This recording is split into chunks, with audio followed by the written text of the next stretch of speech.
रानी हो, हमार वाली शिव के दीवानी हो। सब जानी राजा के रानी हो, हमार वाली शिव के दीवानी हो।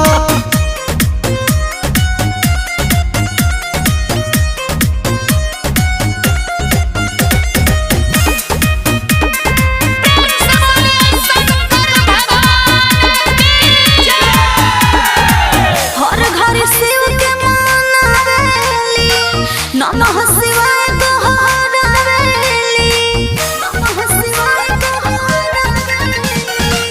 करेली सावन में सेवा हो जाले खुश महादेवा हो।